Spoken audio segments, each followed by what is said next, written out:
എല്ലാ സുഹൃത്തുക്കൾക്കും life is and ടോപ്ഷനിലേക്ക് ഒരിക്കൽ കൂടി സ്വാഗതം ചെയ്യുന്നു. ഞാൻ GK തുമ്പക്കാരൻ. ഇന്ന്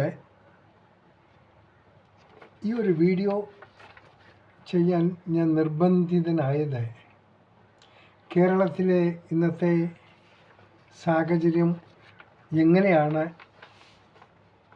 എന്ന് അറിഞ്ഞതിന് ശേഷമാണ്. നമുക്കറിയാം, നമുക്ക് നഷ്ടപ്പെട്ട പല ജീവനും ഈ അടുത്ത കാലത്തായി നവീൻ ബാബു എന്ന ഒരു സത്യസന്ധനായ ഉദ്യോഗസ്ഥനെ നമുക്ക് നഷ്ടപ്പെട്ടു.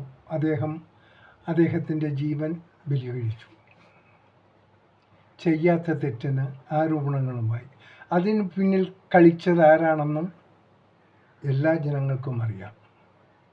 രണ്ടാമത് ഇപ്പോൾ ഒരു ദീപക്, അതും പിന്നിൽ കളിച്ചത് ആരാണെന്നറിയാം. കഷ്ടം തോന്നുന്നു. കേരളം ഇത്ര അധംപതിച്ച ഒരു നാടായി പോണതിന് കാരണക്കാരാണ്. ഇതിൽ പ്രധാനം രാഷ്ട്രീയക്കാർ തന്നെയാണ്. രാഷ്ട്രീയത്തിൻ്റെ പിൻബലം ഇല്ലാതെ ആർക്കും ഒന്നും ഇവിടെ ചെയ്യാൻ സാധിക്കില്ല. എല്ലാവർക്കും രാഷ്ട്രീയം കളിക്കാനും പറ്റില്ല. ഇന്ന് നവീൻ ബാബുവിൻ്റെ ആ മരണത്തിന് ഇടയാക്കിയവർ ഇന്നും സമൂഹത്തിൽ നെഞ്ചും വിരിച്ച് നടക്കുകയാണ്. പണ്ട് രാഹുൽ ഈശ്വർ പറഞ്ഞത് ശരിയാണ്. ഇവിടെ സ്ത്രീകളെന്ന് പറഞ്ഞാൽ അവർക്കാണ് നിയമവും കോടതിയും പരിരക്ഷയും ഒക്കെ ഉള്ളത്. എന്നാൽ ഇതിൽ ചില സ്ത്രീകൾ ഇതിനെ മാക്സിമം കാശാക്കുന്നു. കാനഡയിൽ നിന്നും ഒരു മെയിൽ അയച്ചപ്പോൾ ഇവിടുത്തെ രാഷ്ട്രീയക്കാർ അതിനെ ഏറ്റെടുത്തു. അതിനുവേണ്ട ഓപ്പറേഷൻ കൊടുത്തു. ഒരു സ്ത്രീ സ്വന്തം ഭർത്താവിനെ വഞ്ചിച്ച് ഇവിടെ വന്ന് റൂമെടുത്തു. 2 മണിക്കോ 10 മണിക്കോ ഒരു ഉശിരുള്ള ഒരു ചെറുപ്പക്കാരനെ വിളിച്ച് കയറ്റി. അവനുമായിട്ട് എന്താ റൂമിൽ എന്താ നടന്നത് നമുക്കറിയില്ല. അവസാനം ദേ കിടക്കുന്നു. അവനെ തേടി പോലീസുകാർ വീട്ടിലേക്ക്. അത് എന്താ ഗുണം എന്നല്ല, ഈ ചെറുപ്പക്കാരൻ രാഷ്ട്രീയക്കാരനായിരുന്നു, നമുക്കറിയാം. ഞാനത് പേരൊന്നും പറയാൻ ഇഷ്ടപ്പെടുന്നില്ല. കാരണം ആ ചെറുപ്പക്കാരനോട് എനിക്ക് വലിയ ഇതൊന്നുമില്ല. ഏതെങ്കിലും ഇങ്ങനെ അലവലാദികൾ വിളിച്ച് എൻ്റെ രാത്രി അങ്ങോട്ട് കയറി നിർത്താൻ വെച്ചാൽ അതിന് വേറെ ചെറ്റത്തരം. എന്നാൽ ഇതിൽ കഷ്ടം തോന്നുന്നു. നിയമപാലകർ ഒന്ന് ശ്രദ്ധിക്കേണ്ടിയിരുന്നു. സ്വന്തം ഭർത്താവിനെ വഞ്ചിച്ച് ഇവിടെ വന്ന് മുറിയെടുത്തൊരു ചെറുപ്പക്കാരനായിട്ട് റൂം ഒന്നൊന്ന് ഷെയർ ചെയ്യണമെന്ന് വിചാരിക്കുന്ന ഒരു സ്ത്രീ പറയുന്ന വാക്കിന് വില കൊടുത്ത് മൊത്തം ഭരണകൂടം എല്ലാം അതിനുവേണ്ടി ഉപയോഗിക്കുമ്പോൾ ഇവിടെ ഫൂളാകുന്നത് ആരാണ് ശരിക്കും? ഇവിടെ സ്ത്രീ എന്നുള്ളത് അവർക്ക് എന്ത് തോന്നിയാവസവും കാണിക്കും. എല്ലാവരെയും അല്ല കാണിക്കുന്നവർ യഥാർത്ഥത്തിൽ മോശമായ സാഹചര്യത്തിൽ കിടക്കുന്നു. എന്ത് സന്ദേശമാണ് നമ്മുടെ കുട്ടികൾക്ക് നമുക്ക് കൊടുക്കാൻ സാധിക്കുക? ഒന്നുമില്ല. പേപ്പർ എടുത്താൽ വായിക്കാൻ കൊള്ളുന്ന ഒരു വാർത്തകളുമില്ല. മാധ്യമങ്ങളിൽ ചാനലുകളിൽ ഇരുന്നാൽ അവിടെ അവരുടെ ആ സംസാര രീതി തന്നെ നമ്മുടെ സംസ്കാരത്തിന് ജസ്റ്റ് എഗൻസ്റ്റാണ്. അങ്ങോട്ടും ഇങ്ങോട്ടും കുതികാൽ വയ്പ്, ഇതൊക്കെയാണ് ഇപ്പോൾ നടക്കുന്നത്. ഓരോരുത്തരും അവരുടെ സ്വന്തം ലാഭത്തിനായി, രാഷ്ട്രീയ നേട്ടത്തിനായി പലതും കാട്ടിക്കൂട്ടുന്നു. ശരിക്കും Keralam God's on കൺട്രിയല്ല, Yakshi own country എന്ന് പറയാം. യക്ഷികളുടെ നാടായി മാറിയിരിക്കുകയാണ്. ഈ യക്ഷികൾ പലരുടെയും ബ്ലഡ് കുടിക്കുന്നു എന്നാണ് സങ്കല്പം. യഥാർത്ഥത്തിൽ അത് തന്നെയാണ് ഇപ്പോഴും സംഭവിക്കുന്നത്. അതുകൊണ്ട് എനിക്ക് ഈ ഭരണകൂടത്തോടും പ്രത്യേകിച്ച് ന്യായാധിപന്മാരോടും പറയേണ്ടത്, ഒരു സ്ത്രീ ഒരു കംപ്ലൈൻറ്റുമായി വന്നാൽ, ഒരു പുരുഷനുമായി കംപ്ലൈൻറ്റ് വന്നാൽ അവർക്ക് രണ്ടുപേരെയും ഒരേപോലെ വീക്ഷിക്കുക, ഒരേ രീതിയിൽ കാണുക. തെറ്റും ശരിയും തെളിവുകൾ എടുക്കുമ്പോൾ നാളുകൾ കുറച്ച്, അത് 2 മാസം 3 മാസം ഇപ്പോൾ 6 മാസം 1 വർഷം കഴിഞ്ഞാലേ സത്യങ്ങൾ അറിയാൻ പറ്റൂ. അതുവരെയും പുരുഷൻ ജയിലിലും സ്ത്രീ പുറത്തും. ആ ഒരു പ്രവണത ഒന്ന് മാറ്റി കിട്ടാൻ വേണ്ടി ബഹുമാനപ്പെട്ട നീതിപീഠങ്ങൾ ഒന്ന് ശ്രദ്ധിച്ചാലും. നമുക്കറിയാം, ദീപക് എന്നൊരു ചെറുപ്പക്കാരൻ ശോചനീയമാണ്. ആ ദീപക് എന്നൊരു ചെറുപ്പക്കാരൻ്റെ ജീവൻ നിമിഷം കൊണ്ട് നഷ്ടപ്പെടുത്തിയ സ്ത്രീ വിചാരിച്ചപ്പോൾ സാധിച്ചു. അതുപോലെ തന്നെയാണ് നവീൻ ബാബുവിൻ്റെയും അതൊരു സ്ത്രീ തന്നെയാണ് പിന്നിൽ കളിച്ചത്. നമുക്കെല്ലാം അറിയാവുന്ന രഹസ്യമാണ്. അവർക്കൊരു കുഴപ്പമൊന്നുമില്ല. ബട്ട് ഈ ദീപകിൻ്റെ എതിരെ രാഷ്ട്രീയ നേട്ടം ആർക്കും കൊയ്യാൻ പറ്റിയില്ല.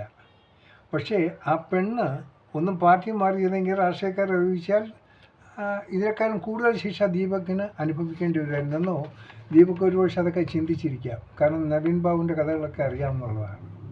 ഇപ്പോൾ ഒരു രാഷ്ട്രീയക്കാരൻ്റെ കഥകൾ നമ്മൾ കേട്ടുകൊണ്ടിരിക്കുകയാണ്. 1, 2, 3 എന്ന് പറഞ്ഞ് ഇങ്ങനെ സീരിയൽ കളി പോലെ നടക്കുകയാണ്. ഒരു കേരളത്തിൽ ഇങ്ങനെ വെറൈറ്റിയുള്ള പെണ്ണുങ്ങളുടെ നാടാണോ?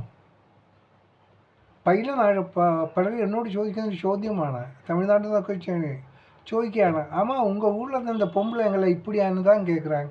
இது என்னங்க இது உங்கள் ஊரில் இப்படி தானா? இந்த பொம்பளை விசாரிச்சுன்னா எதுவுமே எல்லாமே அட்டகாசம் பண்ணலாமா? ഇങ്ങനെയാണ് അവർ എന്നോട് ചോദിക്കുന്നത്. നമുക്കതിന് മറുപടി ഇല്ല. സോറി, നമുക്കെന്ത് മറുപടി പറയാൻ പറ്റും? ഇത്ര മോശമായ ഒരു സ്റ്റേറ്റായിട്ട് ചില സ്ത്രീകൾ കാരണം ഇത്ര മോശമായുള്ളൊരു പേര് നമുക്ക് കേൾക്കേണ്ടി വരുന്നു.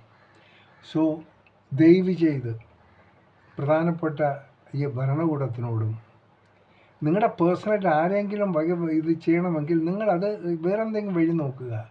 ഈ പബ്ലിക്കിനെ ന്യൂസൻസ് ആക്കി ഇങ്ങനെ ഈ കോലാഹലങ്ങളൊക്കെ കാണിക്കാതിരിക്കുക. കാരണം നിയമപാലകർ അതിൻ്റെ എണ്ണത്തിൽ വളരെ കുറവാണ്. നമ്മുടെ പോലീസ് സേനയ്ക്ക് എണ്ണത്തിൽ വളരെ കുറവാണ്. അതിൽ കൂടുതൽ ക്രൈമും കേസുകളും പ്രശ്നങ്ങളുള്ളതാണ്. ഇതിന് വേണ്ടി ഉപയോഗിക്കുന്ന പോലീസിന് ചുമ്മാ ഈ വേശ്യകളുടെ പരാക്രമം കാണിച്ച് കഴിഞ്ഞാൽ അതിൻ്റെ പിന്നാലെ പോലീസുകാരെ വിടുന്നത് വളരെ മോശം. അവരെ ഡീമോറലൈസ് ചെയ്യുന്ന ഒരു പരിപാടിയാണ് ഈ ഭരണകൂടം കാണിക്കുന്നത്. രാഷ്ട്രീയമൊക്കെ നിങ്ങൾക്ക് ആവശ്യമുണ്ട്. നിങ്ങൾക്ക് ജയിക്കണം, ഭരിക്കണം ഒക്കെ വേണം. എല്ലാവർക്കും ആവശ്യമുള്ളതാണ്. പക്ഷേ അതിൽ കിടന്ന ഈ കോപ്രായിത്തരങ്ങൾ ഒന്ന് നിർത്താൻ എല്ലാവരും ഒന്ന് ശ്രമിച്ചാലും, ഒരിക്കൽ കൂടി പറഞ്ഞ് ബഹുമാനപ്പെട്ട കോടതിയോട്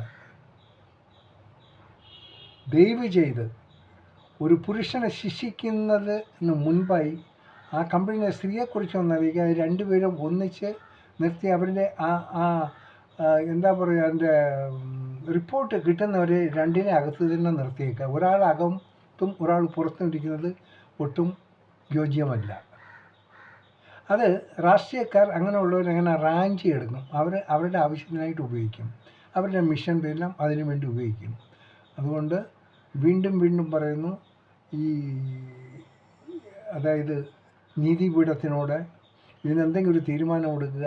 രാഹുൽ ഈശ്വർ പറഞ്ഞതുപോലെ ഈ സ്ത്രീ പീഡനത്തിനും വേണ്ടി ഈ സ്ത്രീ പീഡനത്തിൽ പെടുന്നവരെയും രക്ഷിക്കാനുള്ള ഇമ്മീഡിയറ്റ് ആയിട്ടുള്ള ഒരു റെസൊല്യൂഷൻ എന്തെങ്കിലും ഉണ്ടാക്കിയിരിക്കണം. ഇല്ലെങ്കിൽ ഇവിടെ സ്ത്രീകളെ കൊണ്ട് ജീവിക്കാൻ വയ്യാത്ത ഒരു അവസ്ഥയിലേക്ക് എത്തപ്പെടും.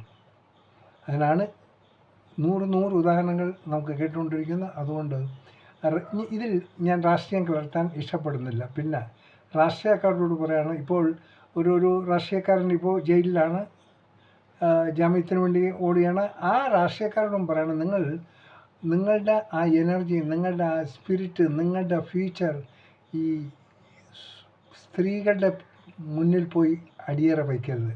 തോറ്റുപോകരുത്. സ്ത്രീകൾ നമുക്ക് ഇഷ്ടമായി കിട്ടും, ഒത്തിരി കിട്ടും. അവരെന്തും ത്യജിച്ച് നടക്കുന്നവരാണ്. അവർ വിശ്വസിക്കാതിരിക്കുക. ഇനിയും പല ചെറുപ്പക്കാരെ പല സ്ത്രീകളും റൂമെടുക്കും, വിളിക്കും. Be careful.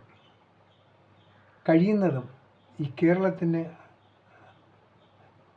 അഭിമാനകരമായ നേട്ടങ്ങൾ ഉണ്ടാക്കാൻ സാധിച്ചില്ലെങ്കിലും മോശമായ ഒരു കാര്യങ്ങൾ സ്ത്രീകൾ ഈ കാട്ടിക്കൂട്ടുന്ന കോലാഹലങ്ങൾ ഇനി കാണിക്കാതിരിക്കുക. നീതിപീഠവും പോലീസും ഒന്ന് ചെയ്യുക. ഒരു സ്ത്രീ കംപ്ലൈൻറ്റ് പറഞ്ഞാലും ഒരു പുരുഷൻ കംപ്ലൈൻറ്റ് രണ്ടിനെ ഒന്നിച്ച് നിർത്തി അവരുടെ റിപ്പോർട്ട് കിട്ടുന്നവരെ ഒന്നിൽ രണ്ടിനെ അകത്തിടുക, അല്ലെങ്കിൽ രണ്ടിനെ പുറത്ത് നിർത്തുക. എങ്കിലേ അതിനെന്തെങ്കിലും ഒരു ഇത് രാഷ്ട്രീയക്കാർ ഇതിനെ മുതലെടുക്കാതിരിക്കാൻ ശ്രമിക്കുക. നിങ്ങൾ മുതലെടുക്കുന്നുണ്ട്, എല്ലാവർക്കും അറിയാം. അത് നിർത്തുക. കാണാം വീണ്ടും മറ്റൊരു വീഡിയോയിൽ. Thank you.